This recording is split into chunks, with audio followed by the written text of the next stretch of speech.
Another episode of One Man's Trash put out by the curb as trash. It's a 20-inch Lasko box fan. This is a current model. You can get it for about $23.50 at Walmart right now. The handle's broken, bunch of rust up top, but it works.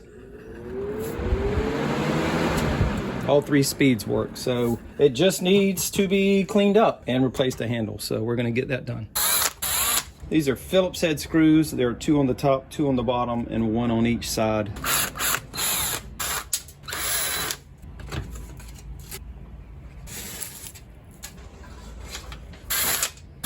I should have said this first, but you want to make sure your fan is unplugged before you start.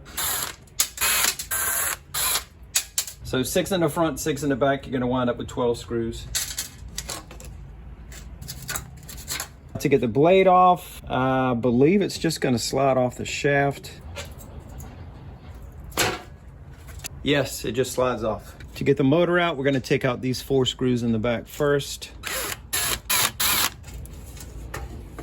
And now on the front of the motor, the side with the shaft, we want to take out these 4 screws. And that should remove it from this plastic housing.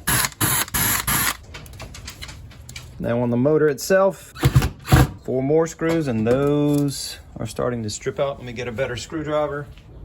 Yeah, that is not turning without stripping out. Let me keep working on that. The switch has to come off, so I'm gonna pop this top off, this cover, hopefully without breaking it.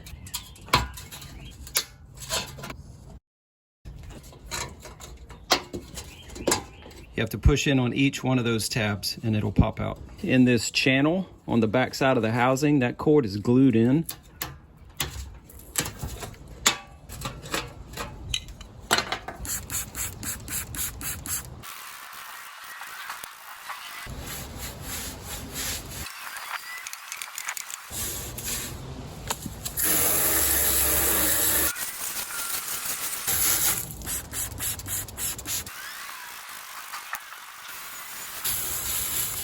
Everything's dry, and I'm not going to paint the body of the fan. I'm going to use something called Penetrol, which is an oil-based paint additive, and you can use it to treat rusty metal also.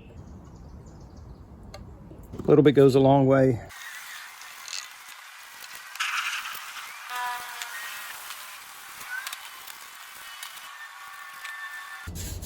So next morning, and the Penetrol is dry, and for a handle, this may be the laziest fix ever if it works. I'm gonna try to use a zip tie if it's long enough. Yeah, there you go, that'll work. Now for the legs, I'm not gonna put these back on because these are actually broken. Plan B. Now we gotta go back to the motor and try to get those screws out. After several tries, I finally found a screwdriver that I was able to get 3 of the screws out with, the ones that were not stripped. The one that I did strip with the drill, I had to cut a slot in the head of the screw using a hacksaw. Instead of a Phillips head screw, now it's a flathead screw. So be careful when you're trying to get these out because that metal is pretty soft and they're in there very tightly and it's easy to strip them out. And the reason I want to take this apart is so that I can lubricate the bearings on the front and the back. So now this piece should come out.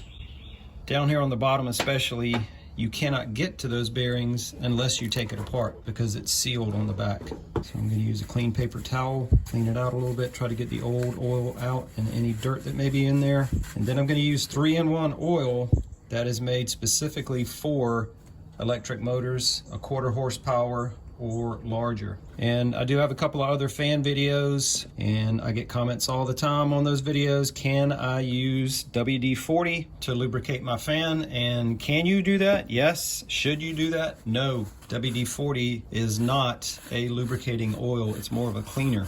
3-in-1 oil in the blue can or blue bottle. Used to be a can, used to be a metal can, now it's a plastic bottle. So oil on the bottom part, oil on the shaft after cleaning that up. Also, I'm gonna wipe off the sides and also clean out the top piece. Oil that up, also some on the inside and on the shaft.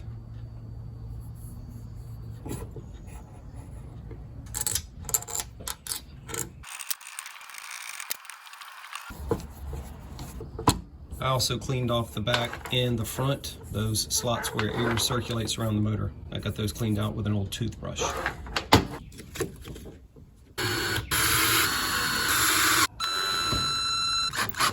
gonna do the rest of them by hand. If you heard that crack, that was the plastic cracking because I used a drill and I over tightened it.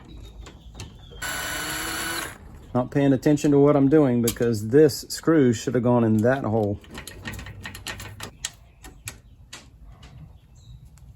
So with the switch, what you do is put it in and then twist it. So the way that I took it out was wrong. You don't have to bend the tabs, you just twist it. And with the cord, that glue that was down in the channel, that's reusable. Same down here on the bottom. You just press it in and it sticks. And now this plastic stop, that slides down in here. And that keeps you from pulling the cord out. And now an unforeseen problem that I created using those blocks of wood as legs. This little piece that sticks out down on the bottom, it's hitting that block of wood. So I'm gonna have to cut off the corner, and I'm gonna have to do that on both sides.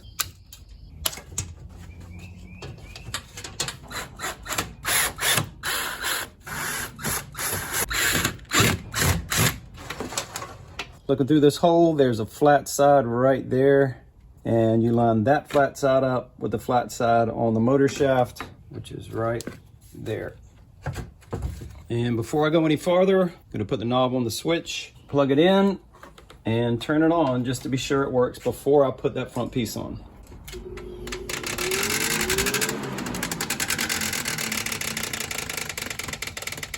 And what are we hitting? Oh, we're hitting my handle up top, my zip tie handle. Yep, that's what's hitting. Gonna have to come up with plan B for the handle.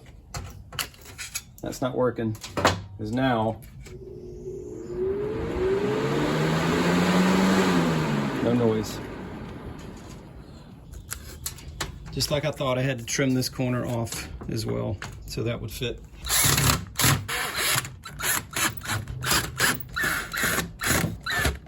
For the handle, I'm not gonna win any style points, but I'm gonna put this electrical cable tie down. I think that's what you call it.